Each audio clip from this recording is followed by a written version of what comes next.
Hi, my name is Bree Beal, and I'm an alumnus of the Mind, Brain, and Culture Center. I was part of the center during my graduate career at Emory between 2012 and 2018.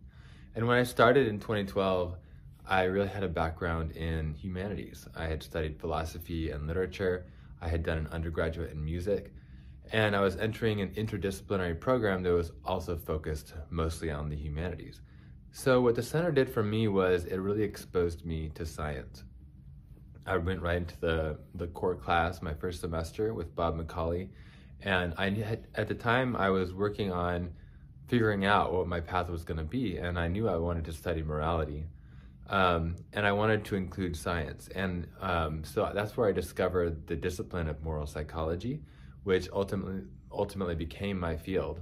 And through the center, I met various psychologists like Philippe Rochat, Daniel Dilks, whose lab I actually worked in for 3.5 years in a neuroscience lab, which was quite interesting for me and quite educational.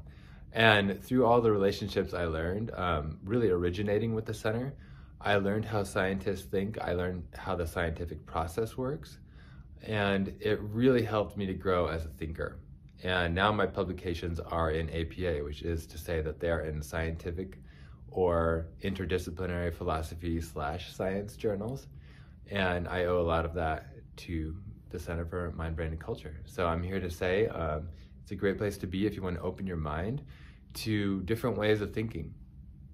I even came up with a YouTube series called Concepts for Thinking, which is kind of loosely inspired by the MBC, where I look at different concepts that help to discipline thinking across a diversity of disciplinary perspectives, including both science and philosophy and other fields.